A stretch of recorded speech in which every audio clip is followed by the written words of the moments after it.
우리 가게에 오던 한국인 아가씨들 기억 안 나? 다들 얼마나 이뻐. 그리고 한국인 아가씨들이 오빠를 보더니 관심 있어 하는 것 같던데? 오빠 한국에서 진짜 잘 먹히는 얼굴인가 봐. 그러니까 한국에 가라고. 그렇게 한국으로 떠난 오빠, 그리고 그의 부모님은 이런 말을 퍼뜨리고 다닙니다. 어이, 당신들도 여기서 고생하지 말고 자식 한 명씩 한국으로 보내. 내가 보니까 한국 별거 아니더라고. 이게 대체 무슨 말인 걸까요? 안녕하세요. 저는 태국 칸차나부리라는 곳에서 살고 있는 22살 태국인 폰티라고 합니다. 사실 저는 칸차나부리와는 전혀 연관이 없는 사람이었어요. 원래는 태국의 가장 중심지인 방콕에서 태어나고 자랐죠. 대학까지도 방콕 대학교에 다니기 위해서 정말 열심히 공부했을 정도였어요. 그런데 그랬던 제가 다니던 대학도 그만두고 시골 칸차나부리에서 살게 된 이유는 다름 아닌 한국 때문입니다. 저에게는 큰 꿈이 있었어요. 태국에는 아직도 국왕이 있고 신분제가 있는 걸 다들 아시죠? 과거에는 이 신분이라는 게 넘볼 수 없는 영역이었지만 이제는 돈만 있으면 충분히 신분 상승을 할 수 있다는 생각이 태국인들 사이에 자리 잡고 있어요. 물론 대놓고 신분이 바뀌지는 않지만 돈이 있으면 하이소와 같은 높은 신분의 사람들처럼 먹고 살 수 있으니까요. 그래서 전 명품백도 사고 외제차도 사고 떡 벌어지는 좋은 집에서 살겠다는 생각 하나만 하고 살았습니다. 그런데 좀 부끄럽지만 제 능력으로 부자가 될 생각은 아니었어요. 태국 여자들은 좋은 대학에 나와서 적당한 회사에서 회사 생활하다가 남자 잘 만나는 게 제일 쉬운 방법이기 때문에 좋은 집안 사람들이 선호한다는 무난한 학과에서 공부를 했죠. 저는 오랫동안 부잣집에 시집갈 생각을 하면서 살았기 때문에 앞으로 제가 어떤 길을 가야 하는지가 명확하게 정해져 있었어요. 부모님과 제 오빠도 이런 제 꿈을 알고 있었고 제가 좋은 집에 시집가면 저희 집안까지도 살아날 수 있다는 걸 알고 계셨기 때문에 제가 커갈수록 외모를 치장할 수 있도록 도움을 많이 주셨죠. 공부에 관한 데도 지원을 아끼지 않으셨고 말이죠. 제가 외모나 공부머리가 좀 괜찮은 편이거든요. 그런데 대학 입시를 앞두니까 지원이 좀 부족하더라고요. 어느 정도 좀 산다는 집안 애들에 비해서 말이죠. 그래서 기댄 게 바로 오빠였습니다. 오빠는 저에 비해 성공에 큰 관심이 없었어요. 그냥 보통의 태국인들처럼 무난하게 살 생각이었죠. 부모님은 관광객들을 대상으로 수제 비누집을 운영하셨는데 부모님이 장사하시는 데에서 같이 비누나 만들면서 살 거라고 하더군요. 좋은 집안에 시집가기 위한 첫 번째 발판인 대학 입시의 문턱에서 위기를 맞닥뜨린 제 눈에 그런 오빠가 들어왔습니다. 오빠가 더 열심히 돈을 벌어서 제 앞가림에 돈을 보태면 상황이 좀 나아질 것 같았죠. 부모님은 제 설득을 들어주셨고 오빠에게 한국에 가서 돈을 좀 벌어보면 어떻겠냐고 하셨습니다. 당연히 오빠는 싫다고 했죠. 그런데 아버지가 한 말씀을 하시자 움찔거리는 게 보였어요. 우리 가게에 오는 한국인 아가씨들 기억 안 나냐? 다들 얼마나 이뻐? 그리고 한국인 아가씨들이 너 보면서 하는 거 보니까 네가 꽤나 한국에서 잘 먹히는 얼굴인 것 같더라. 실제로 제가 좀 괜찮은 외모인 만큼 오빠도 태국 남자들 중에서는 잘생긴 축에 속했어요. 생각해보니 가게에 오는 한국인 여자 손님들이 오빠를 마음에 들어 하는 것 같더라고요. 웃으면서 말도 잘 걸고. 보통 잘 사는 나라에서 온 여자들은 우리 같은 동남아 출신 남자들한테 눈길도 안 주거든요. 무시하는 경우가 더 많죠. 하지만 한국인 손님들은 그런 것도 없었어요. 남자 손님들도 마찬가지였습니다. 제가 가게에 있으면 저한테 뭐라고 질문하는 경우가 많았는데 늘 친절했죠. 솔직히 번호를 물어보려는 사람도 있는 것 같았어요. 그때는 한국에 돌아가면 만날 수 있는 방법이 있는 것도 아니니까 못 물어본 거겠지? 라고 생각했습니다. 그때는 그랬어요. 쫄딱 망해서 칸차나부리로 오기 전까지만 해도 저는 외모나 공부머리 등등 모든 것에 대한 자부심이 강했거든요. 가난한 집에서 태어났다는 것만 빼고요. 오빠는 예쁜 한국인 여자들한테 네가 잘 먹히는 것 같다 라는 말에 꽂혔는지 바로 한국으로 가겠다고 했어요. 가서 한국 여자랑 결혼을 하고야 말 거라면서 말이죠. 저는 속으로 네가 한국 여자랑 결혼할지 말지는 관심 없고 가서 돈이나 보내라 라고 생각했지만 겉으로는 한국 여자보다 오빠가 더 아깝지 라고 말하며 오빠의 비위를 맞췄습니다. 제 이런 노력이 통했는지 오빠는 한국에서 굉장히 잘 적응한 것 같았어요. 한두 달 정도는 여행도 다니고 하면서 다니더니 3달째부터는 돈을 보내오더라고요. 오빠가 철이 없는 것 같아 보여도 부모님에 대한 효심은 깊은 편이었거든요. 솔직히 오빠가 처음 한국에 갔을 때는 돈을 벌어봤자 얼마나 벌겠나 싶었어요. 한국인들이 태국으로 여행을 많이 오기도 했고 씀씀이가 큰 편이기는 했지만 그게 한국이 태국보다 특별히 잘 살기 때문이라고 생각하지 않았거든요. 그리고 태국인들도 한국인만큼 한국으로 많이 여행을 가잖아요. 그래서 태국이 한국과 비슷한 경제력을 가지고 있다고 생각했습니다. 부모님이 오빠에게 한국행을 권유한 것도 한국이 태국보다 인건비가 좀 더 높기 때문이라고 생각했고요. 그리고 오빠의 얘기로는 태국인들이 한국인들보다 임금을 더 받는다고 하더라고요. 그 이유는 다름 아닌 태국인들이 한국인들보다 일을 더 잘하기 때문이었어요. 한국인들은 태생적으로 게을러서 같은 돈을 주고도 태국인보다 일을 덜 하는데 그에 반해 태국인들은 손이 빠르고 빠릿빠릿했다는 거죠. 그리고 저는 오빠가 어렸을 때부터 부모님의 비누가게 일을 도왔었기 때문에 한국인들보다 훨씬 일을 잘할 거라고 생각했습니다. 아니나 다를까 오빠가 보내는 돈은 점점 늘어나더니 처음에 보내던 돈의 10배나 되는 돈을 보내기 시작했습니다. 부모님은 처음엔 걱정하셨어요. 오빠가 얼마나 고생을 많이 하길래 이렇게 큰 돈을 보내나 쉬엄쉬엄 하라고 매일같이 전화를 하실 정도였죠. 그런데 오빠의 목소리가 항상 밝더라고요. 힘들지 않게 일하고 있으니까 걱정하지 말라면서 전화를 할 때면 더 큰 돈을 보내주기도 했죠. 그럴수록 저는 한국이 별 볼 일 없는 나라라고 생각했습니다. 오빠가 하는 일은 굴착기로 땅을 파는 일이었는데 한국인들은 그것마저도 배울 능력이나 돈이 없어서 오빠가 사는 지역 굴착기 일은 오빠가 다 하는 중이라고 했거든요. 게다가 굴착기 모는 기술은 오빠가 한국에 가서 배운 거였어요. 평생 태국에서 살던 외국인도 배우는 기술을 한국인들은 돈이 없어서 못 번다니 한심하기 짝이 없더라고요. 그렇게 저희 가족은 점점 오빠가 보내주는 생활비에 익숙해져 갔습니다. 저는 그 돈으로 비싼 과외 선생을 붙여 공부를 했고 원하던 대학에 입학했어요. 대학에 가니 부잣집 친구들이 많더라고요. 그 친구들과 어울리려면 어떻게 해야겠어요? 당연히 친구들과 수준을 맞춰야겠죠. 그래서 친구들처럼 비싼 명품 옷을 입으려고 했고 파티에 초대받기 위해서 별의 별짓을 다 했습니다. 하지만 걱정은 없었어요. 무능력한 한국인들 사이에서 능력을 뽐내며 돈을 버는 오빠가 있었으니까요. 저희 부모님은 오랫동안 하던 수제비누 집도 정리하셨습니다. 정확히 말하자면 오빠가 보내주는 돈이 있으니 더 이상 가게 일을 할 필요가 없어졌어요. 매일같이 만들어야 했던 비누도 더 이상 만들지 않았다 보니 재고가 떨어졌고 손님이 왔는데도 무심하게 앉아있자 점점 가게에 손님들의 발길이 줄어들기 시작했죠. 이쯤 되면 위기감을 느껴야 할 텐데 부모님에겐 그런 게 없었습니다. 어차피 우리 아들이 한국에서 돈 많이 벌어다 주는데 뭘? 이라는 생각이셨어요. 저도 비슷한 생각이었기 때문에 부모님의 수제비누 가게에 먼지가 쌓이든 말든 관심 없었습니다. 심지어 부모님은 가게가 문을 닫을 때 걱정하는 주변 상인들에게 이렇게 말씀하고는 하셨어요. 당신들도 여기서 고생하지 말고 자식 한 명 한국으로 보내. 한국인들이랑 섞여서 일하면 힘들 것 같지? 내가 보니까 별거 아니더라고. 진짜? 정말이야? 그렇다니까? 여행 오는 한국인들이 잘 먹고 잘 사는 것 같다고 기죽지 마. 여행 오는 사람들이야. 특별히 잘 사는 사람들인 거고 실제로 한국에 가면 한국인들 전부 별 볼 일 없대. 이렇게 이야기하면 오랫동안 관광객들을 대상으로 일을 했던 주변 상인들은 반신반의하는 표정을 지으면서 부모님을 보고는 했습니다. 그럴 때면 두 분은 더욱 강한 목소리로 한국은 별 볼 일 없는 나라고 태국인들은 한국에 가면 엄청난 대접을 받는다 라고 주장하셨죠. 그때까지만 해도 이 말에 한 번에 동의하는 사람은 없었어요. 설마 한국이 그러겠어? 한국이 얼마나 잘 나가는 나라인데 뭔가 잘못 알고 있는 거겠지. 그래, 저 집 아들이 특별한 걸 거야로 생각했죠. 그런데 최근 있었던 그 유명한 사건 덕분에 저희 주변에 있던 모든 사람들이 제 부모님의 말에 적극 동의하는 일이 벌어지게 되었습니다.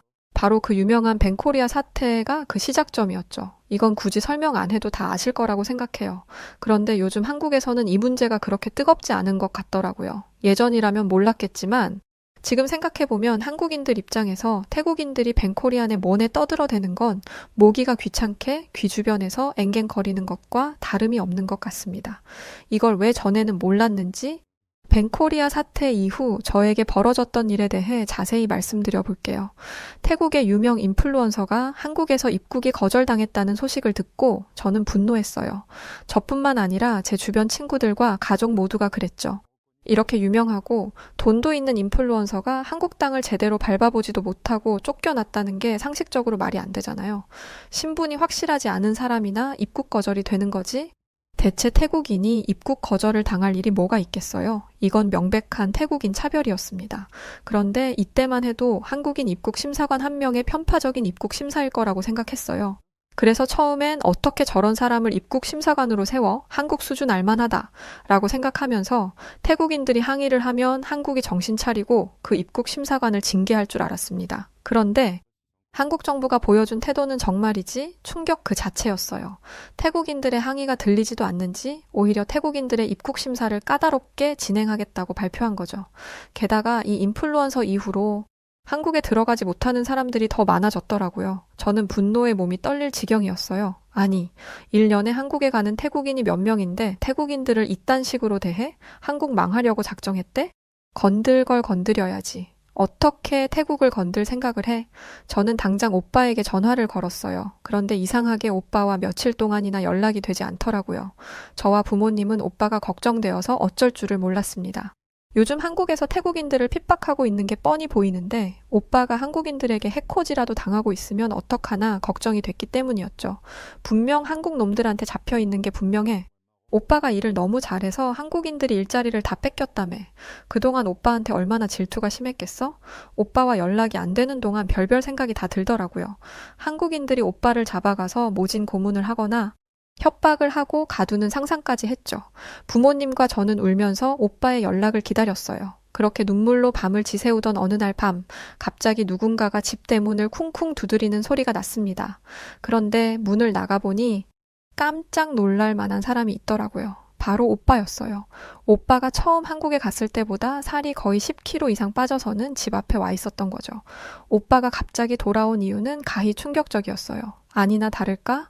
저희의 예상대로 오빠의 특출난 능력을 질투한 한국인들이 오빠를 괴롭히는 바람에 오빠가 도망치듯 태국으로 돌아오게 된 것이었죠. 불쌍한 오빠는 가족들에게 무척 미안해했어요. 가게도 접은 지 오래고 오빠가 없으면 저는 당장 학업을 중단해야 할 정도니까요. 하지만 한국에서 오빠가 겪었던 일을 들어보면 원망도 못하겠더라고요.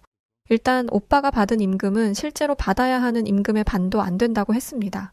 능력은 한국인들보다 훨씬 뛰어남에도 불구하고 단순히 태국인이라는 이유로 차별을 받았던 것이었죠.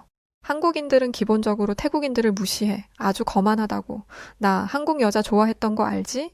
그런데 실제로 한국 가보면 진짜 별로야. 여자고 남자고 상관없이 아주 더럽고 지저분해. 저는 한국이 별 볼 일 없어도 선진국 축에 속하는 나라이니 위생적인 부분은 괜찮을 거라 생각했습니다. 그런데 한국인들은 제대로 씻지도 않고 화장실 같은 것도 제대로 되어 있지 않아서 이동식 화장실을 전전한다고 하더라고요. 흔하디 흔한 그 공중 화장실이 없어서 말이죠. 저는 오빠에게 그런 데서 탈출한 게 다행이라고 위로했고 눈물이 앞을 가렸지만 학기를 마치지도 못하고 이사를 해야 했어요. 학기는 마치고 휴학을 하고 싶었는데 공부를 하는 동안 들어가는 조금의 돈도 없더라고요. 이런 상황에서 저희 가족의 원망은 딱 한 곳으로 향했습니다. 바로 한국이었죠. 저희 가족 모두는 벤 코리아를 외치며 한국과 관련된 모든 것들을 불태우고 찢어버렸습니다.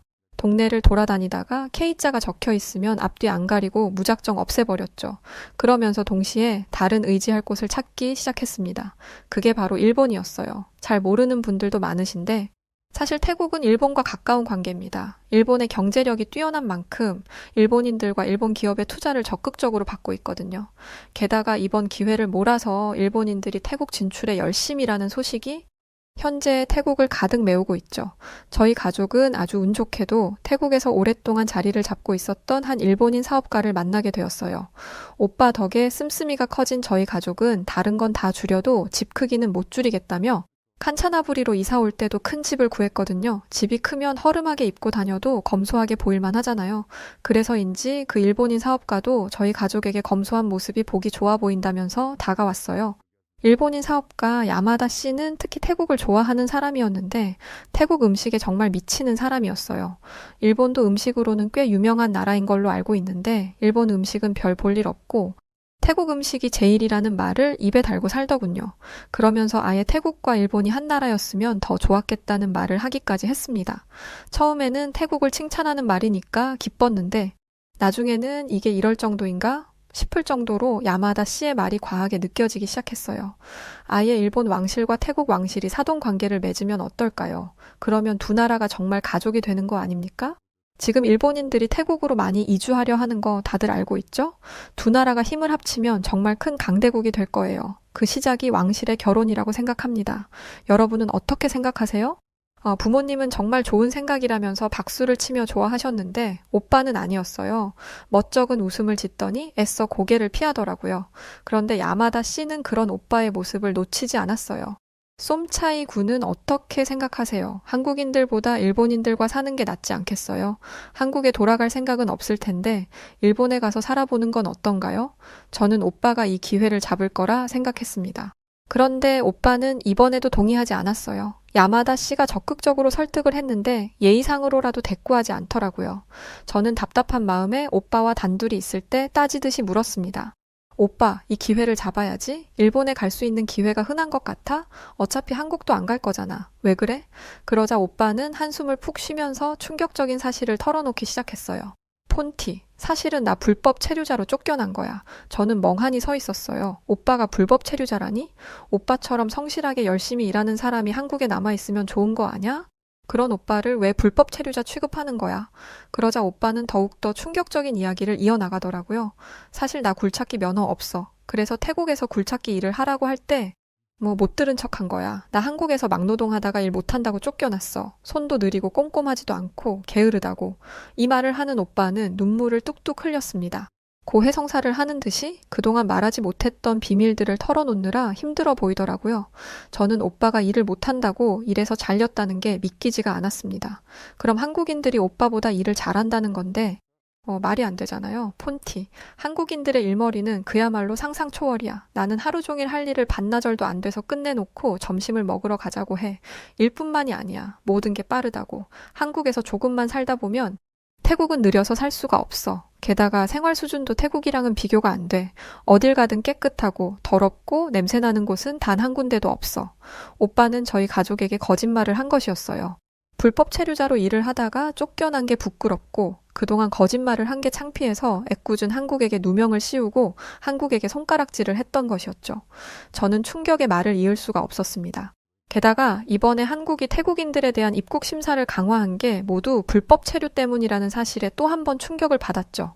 그런데 한 가지 이상한 게 있었어요. 오빠는 일에서 쫓겨났다고 했지만 어쨌든 큰돈을 보내왔잖아요. 알고 보니 오빠는 불법 체류를 한 것도 모자라서 불법적인 일에 손을 댄 것이었습니다. 심지어 그런 불법적인 일을 하는 사람들의 대다수가 태국인들이었다고 해요. 오빠는 이 사실을 알았기에 한국 정부가 태국인 불법 체류자들에 대한 칼을 뽑아 들었을 때 올 것이 왔다라고 생각했다고 합니다. 그래도 어떻게든 도망을 가려고 했는데 한국 정부의 정보력에 꼼짝도 할 수 없었다고 했죠. 저는 제가 들은 말을 도저히 믿을 수가 없었어요. 아니, 믿고 싶지 않았습니다. 사실 그 짧은 시간 동안 집 렌트비를 내느라 집에 빚이 쌓였고 그것 때문에 매일 같이 집주인과 빚쟁이들이 저희 집에 찾아왔었거든요. 얼마 전까지만 해도 남들 부럽지 않게 살았던 우리 가족이 갑자기 이렇게 쫄딱 망한 걸 한국 탓으로 돌리면서 마음의 위안을 삼아왔는데 이게 모두 저희의 잘못이었다는 사실을 인정하고 싶지 않았습니다. 부모님도 이 사실을 알게 되셨고 더 이상 한국에 빌붙을 수 없다는 생각에 해서는 안 되는 선택을 하고야 마셨습니다. 태국과 일본이 힘을 합쳐서 다시 한국을 침략해야 합니다. 한국을 지배해서 식민지로 만들자는 거예요. 라고 주장하는 야마다 씨의 말에 동조하기 시작한 것이었죠. 야마다 씨는 태국으로 수입하고 있는 후쿠시마산 농산물을 늘려야 한다고 주장하면서 자신이 현재 그 사업을 진행 중이라고 말했습니다. 실제로 현재 태국에서는 일본에서 온 농산물들이 비싼 값에 팔리고 있어요. 저는 원산지 같은 건 중요하게 생각을 안 하고 있어서 후쿠시마산이 무슨 의미인지도 제대로 몰랐기 때문에 야마다 씨의 사업에 전망이 있다는 부모님의 말을 곧이곧대로 믿었습니다. 한국이 우리를 버렸다는 것을 알게 된 이상 저희가 의지할 곳은 일본뿐이었잖아요. 오빠는 한국에서 쫓겨나듯이 왔으면서도 한국에 돌아가고 싶어 했지만요. 저희 가족은 야마다 씨를 도와서 후쿠시마산 농산물을 수입하기 위해 발벗고 나섰습니다. 그런데 그 품질 좋은 후쿠시마산 농산물이 쉽게 구해지더라고요. 야마다 씨가 말한 것처럼 희귀하고 좋은 거면 구하기 힘들 텐데 말이죠. 이런 의문의 야마다 씨는 그래서 값이 비싼 겁니다. 제가 오랫동안 사업을 했다 보니 좋은 거래처들이 많아서요. 저한테 우선으로 물건을 넘기고 있는 거예요. 라고 대답을 했습니다. 저희는 그 말을 철석같이 믿었죠. 그러던 어느 날 야마다 씨가 물건을 들여와야 하는데 현재 융통할 수 있는 현금이 없다고 현금을 좀 구해달라는 거예요. 이미 저희는 야마다 씨를 도와 물건을 들여오느라 가뜩이나 빚을 낸 상태에서 더 빚을 낸 상황이었습니다. 더 이상 끌어올 돈이 없는데 돈을 빌려달라기에 무척 난감했지만 더 이상 희망이 없는 상태에서 뭘 가리겠어요. 저희 부모님은 사채에까지 손을 대서 한국 돈으로 약 1,000만 원이나 되는 돈을 야마다 씨에게 건네주었습니다. 태국을 기준으로 하면 어마어마한 금액이에요. 특히 저희 사정이라면 더더욱이요. 야마다 씨는 이 돈만 있으면 번듯한 일본 농산물 가게를 열어서 태국인들의 열광을 맘껏 누리며 떵떵거리면서 장사할 수 있을 거라고 말했습니다. 저희 가게만 후쿠시마산 농산물을 수입할 수 있도록 자기가 다 손을 써놨으면서 자기가 일본에서 돌아올 때까지 가게 인테리어를 싹 맞춰놓으라고 호언장담을 했죠. 그런데 이미 예상하셨겠지만 야마다 씨는 돌아오지 않고 있습니다. 처음엔 힘겹게 페인트 칠을 한 가게에서 하염없이 야마다 씨를 기다렸어요. 조금 늦어지는 거라고 생각했죠. 하지만 이내 희망은 사라졌고 저희는 야마다 씨에게 사기를 당했다는 걸 인정할 수밖에 없었습니다. 왜냐하면 후쿠시마산 농산물이 왜 이렇게 쉽게 수입이 되었는지 알았거든요. 후쿠시마산 농산물은 태국에서나 먹히는 거였어요. 그리고 일본은 제품을 태국에 들여올 때 후쿠시마산이라는 표시도 안 하고 있었죠. 방사능에 노출된 농산물을 먹고 싶어 하는 사람은 없을 거라는 걸 본인들도 아는 것이었습니다. 그리고 저희 말고도 후쿠시마산 농산물을 수입하는 곳은 이미 많이 있었어요. 칸차나부리에만 없었던 것이었죠. 현재 저희 가족은 매일 같이 울면서 후회하는 나날을 보내고 있습니다.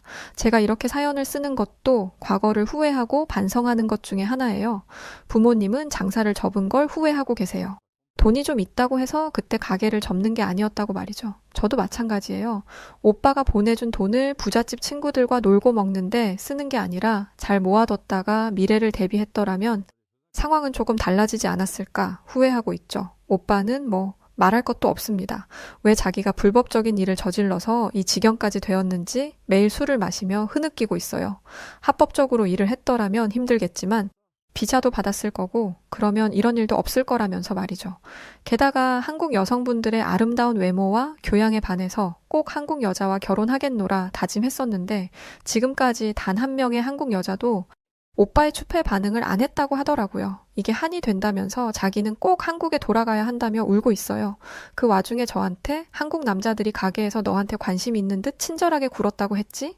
한국 남자들은 기본적인 친절이 몸에 배어 있어. 네가 태국 남자들한테 익숙해져 있어서 그래. 넌 한국 여자들 발끝도 못 따라가. 라면서 술주정을 하더라고요. 오빠는 여동생의 예쁜 외모를 자랑스럽게 여겼는데 취중진담으로 이런 얘기를 할 정도라면 진심임이 분명했어요.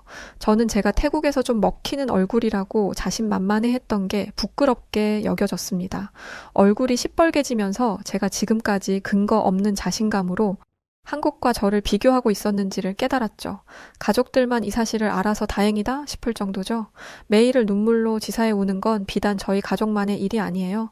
저희 어머니가 한국을 비하하고 욕했을 때 동조했던 모든 상인들 전부 땅을 치고 후회 중입니다. 처음 벤코리아가 시작됐을 때 한국 관광객들을 전부 내쫓고 한국인 관광객들이 선호하던 물건들을 다 내다 버렸거든요. 그 대신 중국인과 일본인들이 좋아하는 물건들로 채워 넣었는데 중국인들은 물건은 살 생각도 없이 행패만 부리고 일본인들은 태국 물건은 질이 안 좋다며 무시하고 거들떠도 보지 않습니다. 특히 중국인 관광객들에 대해서는 할 말이 정말 많아요. 한국인들이 더 이상 태국에 오지 않는다는 걸 알고 자기들이 갑이라는 사실을 철저하게 이용하고 있기 때문이죠. 관광지에서 물건을 깎아달라며 행패를 부리는 건 물론 뉴스에 나왔듯이 길거리 곳곳에서 바지를 내린 채 똥을 쌌습니다. 원래 이 정도는 아니었어요. 그런데 자기들이 눈치 볼 사람들이 없어지니까 스스럼 없이 지저분하고 더러운 짓을 숨기지를 않더라고요. 원래 그런 족속이었던 거죠. 제가 본 가장 충격적인 장면은 길거리에서 대변을 본 뒤 두리번거리다 누군가가 잠깐 벗어서 의자에 걸어둔 옷을 가져다 뒤처리를 하는 것이었습니다. 저는 제 눈을 의심했어요. 지금 내가 있는 곳이 현실이 맞나? 라고 생각하며 눈을 비볐죠. 그런데 끔찍하게도 제가 본 장면은 현실이 맞았습니다. 그 오물이 묻은 옷을 그대로 들고 가는 태국인을 보니 안쓰러워서 눈물이 날 지경이었죠. 금방 가서 사실을 알려주니 옷의 주인은 구역질을 하며 옷을 버려버렸어요. 저는 이런 현실을 마주할 때마다 왜 우리가 이런 꼴이 되었는지 땅을 치고 후회하고 있습니다. 한국을 별거 아닌 나라라고 무시하고 교만하게 굴었던 과거의 저를 잡아다가 그 입을 아주 꼬매버리고 싶을 정도예요. 그 정도로 한국이 그립습니다. 태국인들이 불법 체류를 많이 해서 이런 일이 일어난 거라는 걸 태국 정부가 계속해서 말을 하고 있는데 사람들은 듣지 않고 있습니다. 태국 정부는 중국과 함께 한국을 침략한다 어쩐다 하는 헛소리만 늘어놓더니 이제 와서 정신을 차렸는지 한국 눈치를 보며 비위를 맞추고 있는데 국민들이 따라주지를 않아요. 지금 우리가 납작 엎드려서 한국이 태국에게 조금이라도 마음을 풀기를 바라야 하는 입장인데 어딜 감히 잘났다고 벤코리아라는 소리를 짓거리고 있는지 모든 사실을 아는 사람의 입장에서 답답하기만 합니다. 물론 벤코리아를 멈춰야 한다고 주장하는 사람들도 있어요. 여러분, 우리는 지금 위기에 봉착해 있어요. 정신 차려야 합니다. 한국을 적으로 돌려봤자 저희에게 좋은 게 하나도 없다고요.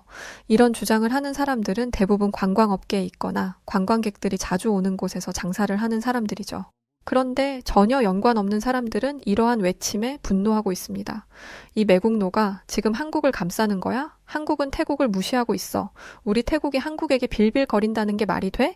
우리한테는 친구 나라가 있다고. 그들이 말하는 친구들은 중국과 일본이겠죠. 중국은 태국 국방부 장관이 한국 30분이면 쑥대밭으로 만들 수 있다라고 말을 하자마자 꼬리를 자른 놈들이고, 일본은 방사능 폭격을 맞은 후쿠시마산 농산물을 고급 농산물인 척 속여서 팔고 있는 사기꾼들입니다. 이런 나라를 믿는다는 것 자체가 한심하고 화가 나고 미래의 태국이 어떤 모습이 될지 불안하기만 하네요. 저는 과연 방콕 대학으로 돌아갈 수 있을까요? 이젠 어떻게 살아야 할지 정말 막막하기만 합니다.